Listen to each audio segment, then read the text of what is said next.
여러분 한 주간도 주님의 은혜 가운데 평안하셨죠? 이제 새 봄이 오고 있습니다. 우리의 삶의 환경도 바뀌어지고 또 우리가 이렇게 예배하며 나가게 될 때 하나님은 우리에게 날마다 더 큰 은혜를 우리에게 주실 것을 믿습니다. 오늘 말씀 속에 소개된 한 인물 모세, 아마 너무나도 익숙한 인물이죠. 그는 사실 태어나서 잠깐 어려움은 있었지만 그는 바로의 왕궁에서 살았습니다. 아주 화려한 삶을 살았다고 할 수 있습니다. 부족함이 없는 그의 삶을 살았습니다. 자신의 어떤 민족에 대한 어떤 과거의 그런 생각을 하지 않는 그런 삶을 40년간 살았습니다. 그런데 어느 날 사건을 만나게 되면서 자신의 어떤 민족의 정체성을 이렇게 깨닫게 되면서 고통받는 이스라엘 민족의 아픔을 분개하게 됩니다. 그리고 그 일로 인해서 살인을 하게 되면서 왕궁을 떠나게 됩니다. 그는 도망자가 돼서 미디안 광야로 숨어들어 삽니다. 그리고 그곳에 한 제사장의 집에 양치기가 되어서 자신의 과거를 묻고 그렇게 살아가게 되죠. 아무도 모르게 또 자기 자신의 정체성도 잊어버린 채 사라져가는 그런 인생이었습니다. 그러던 어느 날 양떼를 몰고 광야 서쪽으로 가던 중에 그는 아주 특별한 경험을 합니다. 환상을 보게 됩니다. 하나님의 천사가 떨기나무 가운데 나타났습니다.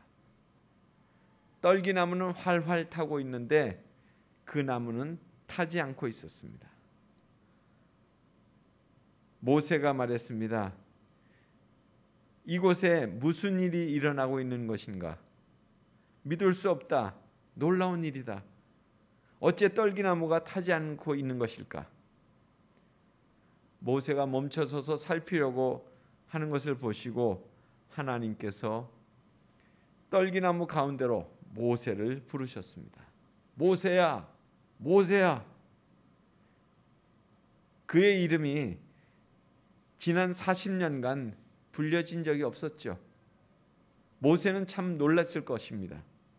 누가 나의 이름을 부르는 것인가? 낯선 곳에서 나의 이름이 불려진다면 아마 놀라지 않을 사람이 없을 것입니다. 더구나 모세는 지금 도망자로 광야에 숨어들어 있었고 은신의 삶을 살고 있는 상황 아닙니까? 모세는 자신이 여기에 있음을 대답합니다. 하나님 말씀하십니다. 더 이상 가까이 오지 마라. 내 발에서 신을 벗어라. 내가 선 곳은 거룩한 땅이다. 멈춰 서게 하시고 신을 벗게 하시는 하나님의 의도, 그게 무엇일까요? 여러분, 모세 자신은 자기 자신을 보게 됩니다. 멈칫하게 된 거죠.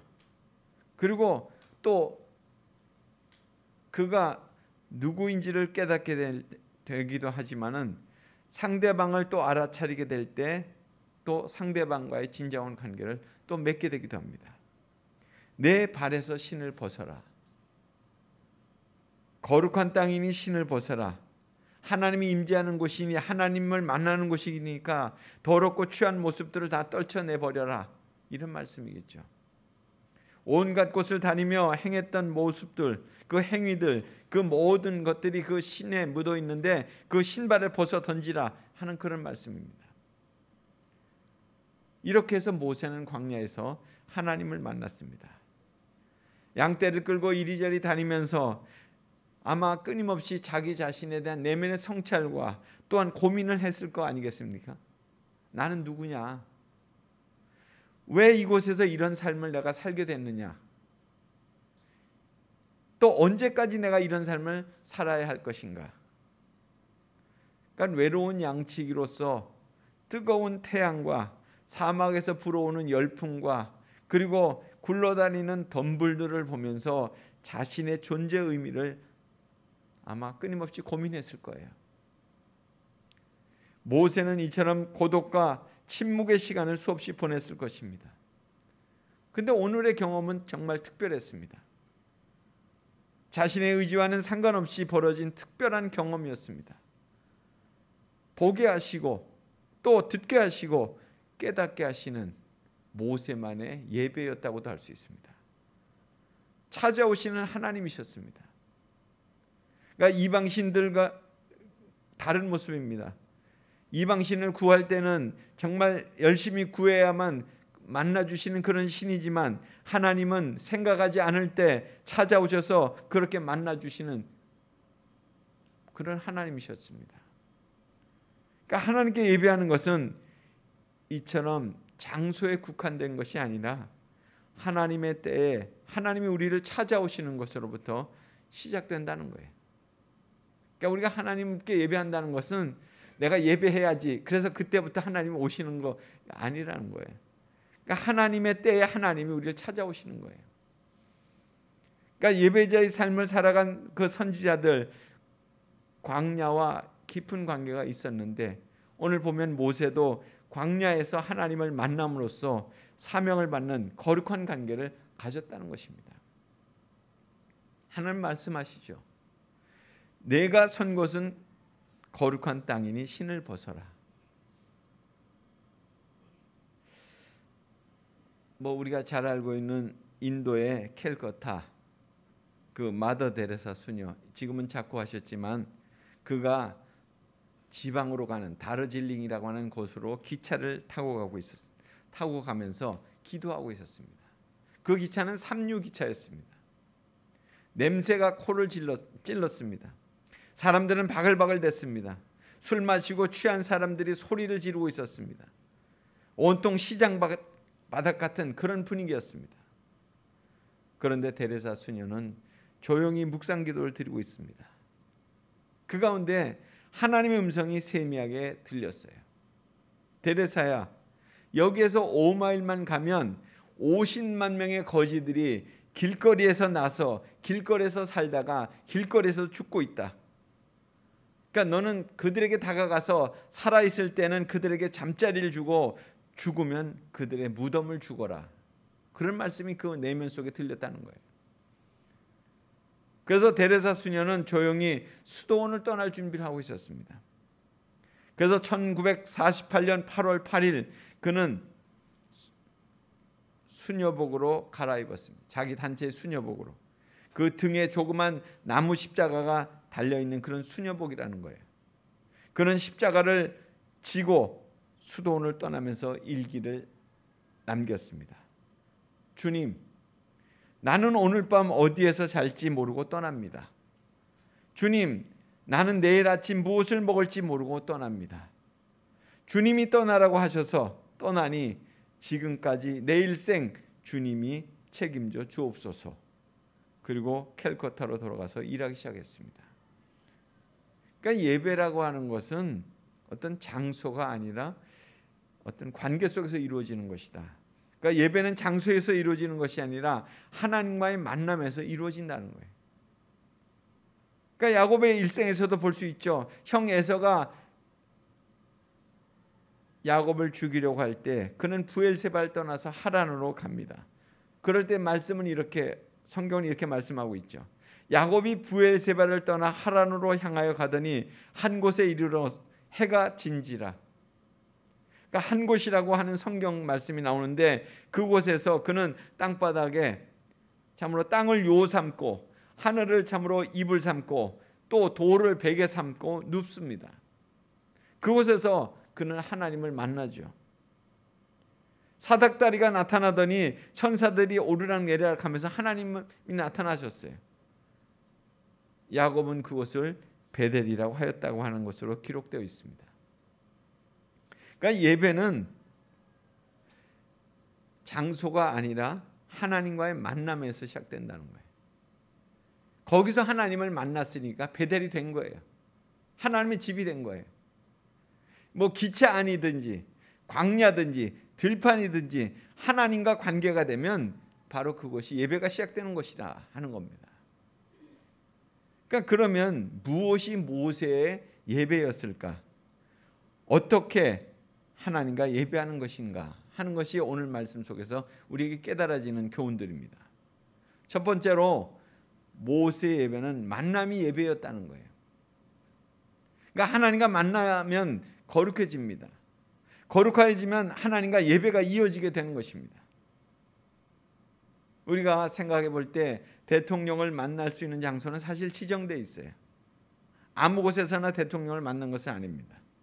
그러나 하나님은 어디에서나 만날 수 있다는 거예요. 뭐 기차 안에서든지 광야에서든지 가시떨기 나무 앞에서든지 어느 곳이든 다 좋다는 것이죠. 그래서 모세가 가시떨기 앞에서 하나님을 만난 거예요. 내가 선 곳은 거룩한 땅이니 내 발에서 신을 벗어라. 그러니까 예배라고 하는 것은 지정된 장소가 아니라는 거예요. 하나님과 만날 때 그것이 바로 예배가 된다는 것입니다.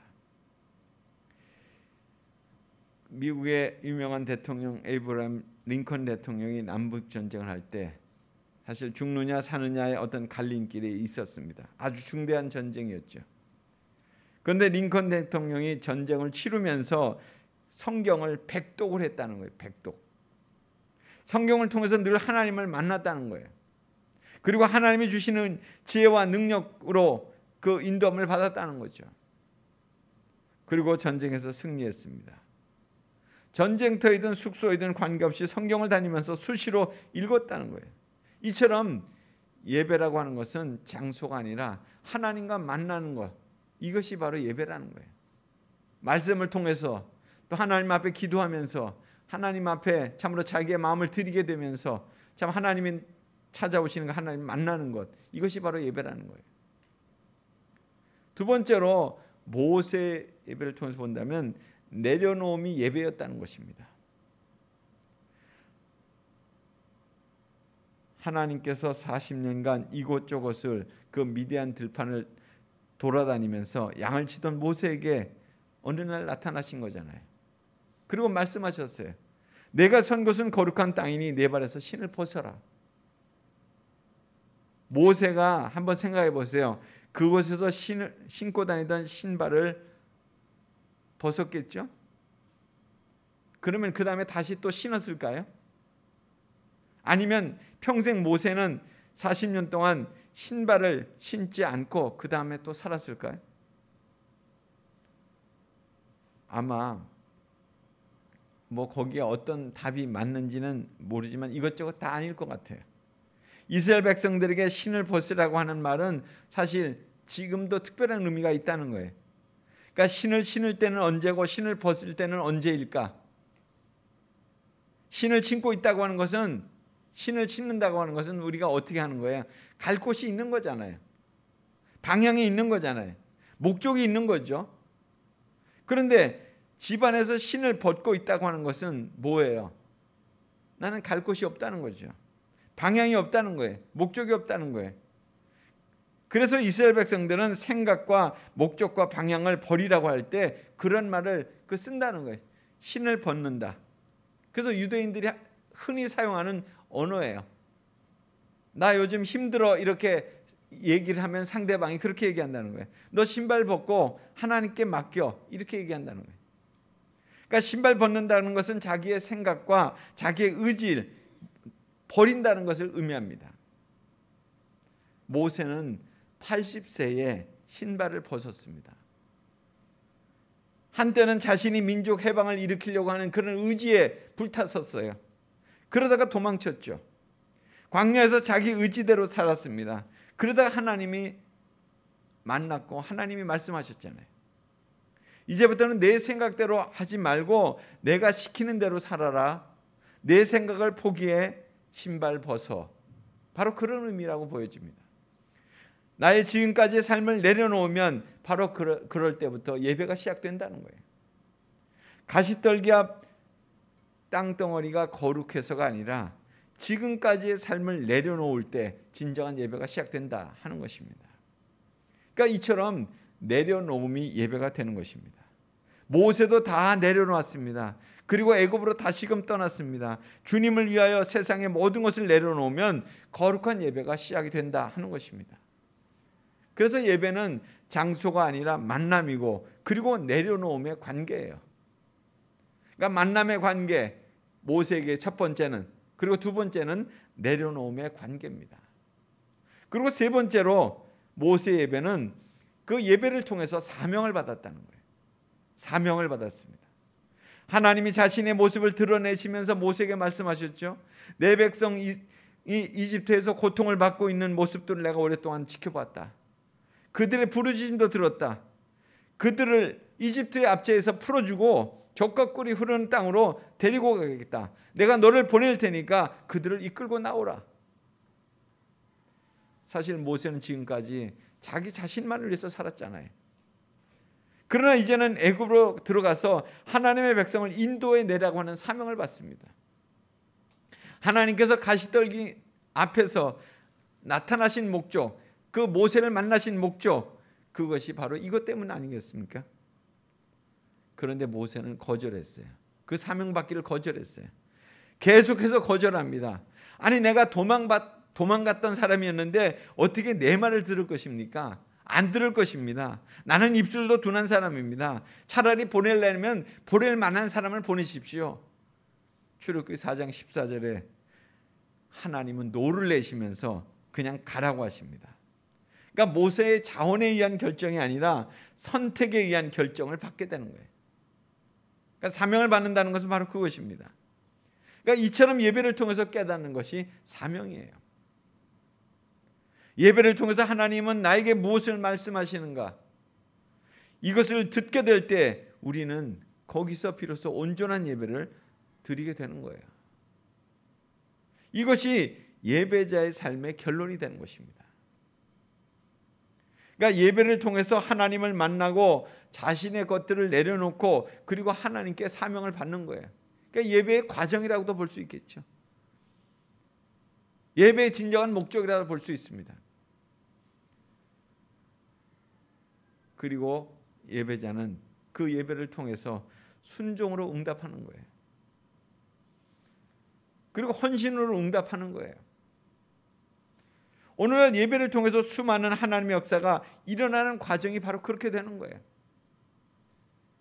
하나님을 만나고 그리고 하나님으로부터 사명을 받고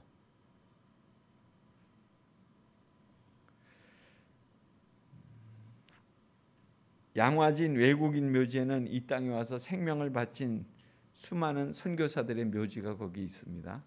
가보셨죠? 양화진 외국인 묘지에 첫 번째로 묻힌 사람은 헤론이라고 하는 의사입니다.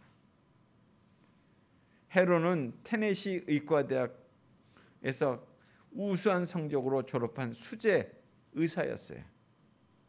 그래서 대학교 교수회가 당신은 여기에 남아서 교수로 학생들을 가르쳐달라고 요청을 했어요.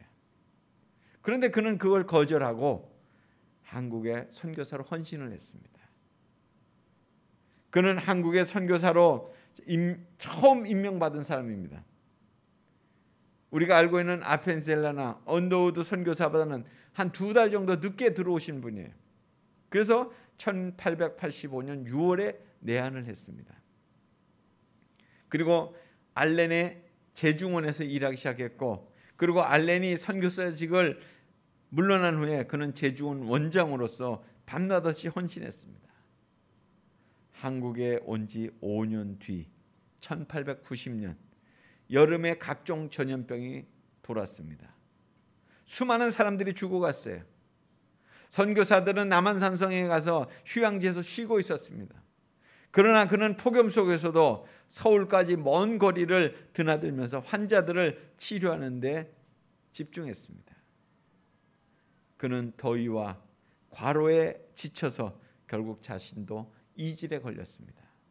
3주간 앓다가 7월 16일 이영만리 낯선 땅에서 아내와 2딸을 남겨놓고 순교했어요. 그래서 지금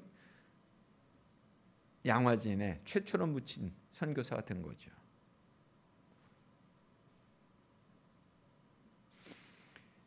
그런 삶, 그러니까 그런 분들의 삶이 결국 우리가 이렇게 듣게 될 때 우리에게 다시금 그 삶이 예배가 돼서 우리의 삶에 도전이 되잖아요.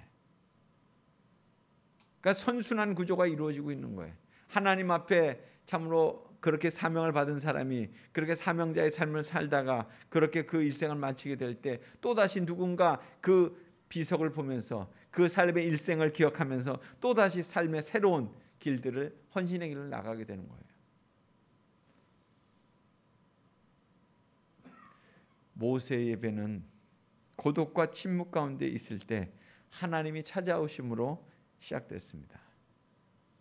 모세는 하나님이 보여주시던 가시떨기 나무 환상을 통한 어떻게 보면 시청각 예배를 아마 그건 드린 거예요. 활활 타는 그런 가시떨기 속에 하나님 말씀하시는 것과 함께 예배가 시작된 거 아니에요. 그리고 모세의 예배는 몸으로 경험한 그런 예배였어요. 예배할 때 신을 벗고 두려움 가운데 떨었습니다. 그러니까 모세는 예배를 통해서 거듭남을 경험한 거예요. 그리고 민족 구원의 사명을 받았습니다. 그러니까 그 예배로 모세의 일생은 다시금 시작되는 거예요. 80세에 드렸던 그 예배가 그 인생을 다시금 출발시킨 거예요. 그러니까 우리도 일생에 있어서 수많은 예배를 드리지만 모세처럼 단 한 번의 예배로 인생의 전환기적인 삶을 살게 되는 축복, 그것이 있게 되기를 간절히 소원합니다. 결국 그런 은혜가 이 예배를 통해서 또 여러분들이 그 드려지는 예배를 통해서 꼭 있어지게 되기를 간절히 소원합니다. 같이 기도하겠습니다.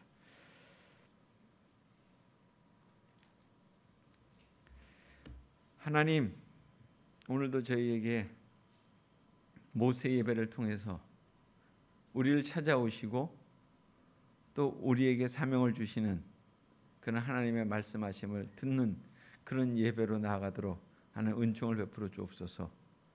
그 단 한 번의 그 예배를 통해 또 80세에 참으로 그가 드렸던 그 예배를 통해서 그는 다시 한번 하나님께로부터 위대한 사명을 부여받고 그 길로 나갔습니다.